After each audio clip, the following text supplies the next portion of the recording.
Well, thank you. It's a pleasure to be here, and I think a conference like this is very important, especially for young researchers who have a chance to see what is going on in the field and to get new ideas, to meet other people who are working on similar questions.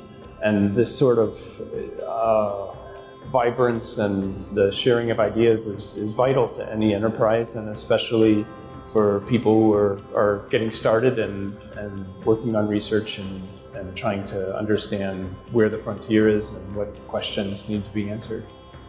So it's a very important part of research.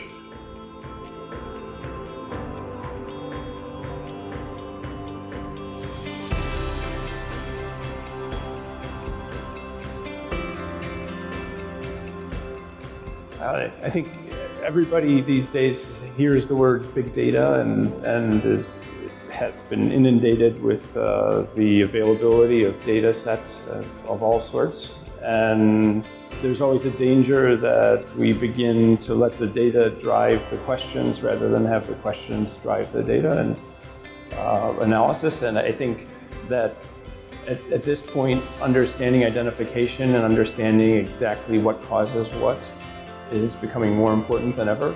And I think econometric techniques are advancing in terms of trying to make sense of what patterns in data are ones we can trust and which ones we can't.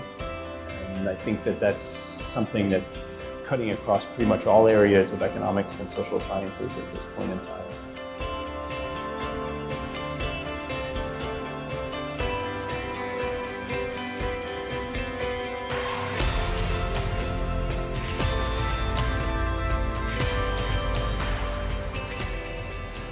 Well, I work in the area of how social networks affect human behavior, and that's an area where there are a series of very important questions, ranging from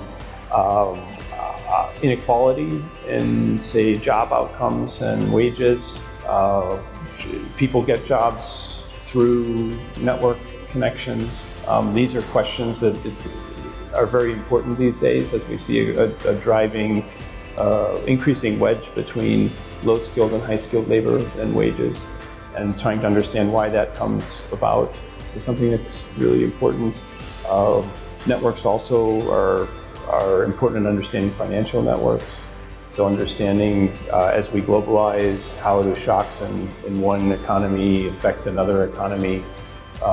These are all questions where the patterns of interactions matter, and these are questions that we now have techniques to begin to answer and are becoming increasingly pressing. We also see a lot of polarization around the world in terms of political views in many countries, trying to understand how people form beliefs and how those beliefs drive their behaviors and who they are paying attention to. How media are changing the interactions between people. These are all questions that I think are pressing and interesting, and ones that we have tools that we can use to answer now.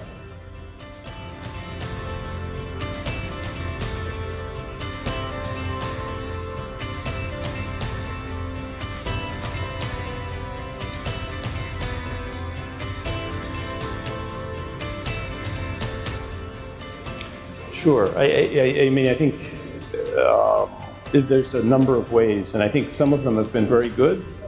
So for instance, if we look at globalization over the past, say, 7 decades, we see a dramatic increase in trade and alliances between countries. And I don't think most people realize it, but that's led to a roughly a 10-fold decrease in the amount of interstate wars. So we're at the most peaceful time in history by a huge margin. And a lot of that has to do with the economic networks that are tying countries together and making them more interested in positive relationships with each other rather than negative ones. So that's a trend which is important to understand. At the same time, the ways in which people interact, you can interact with more people at a distance, but you're also able to connect to people who are more like yourself.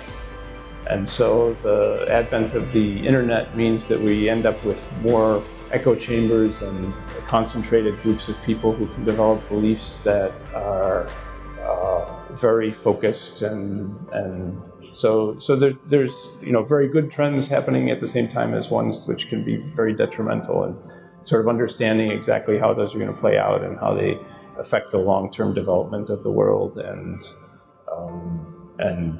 the welfare of individuals is an important and interesting research agenda.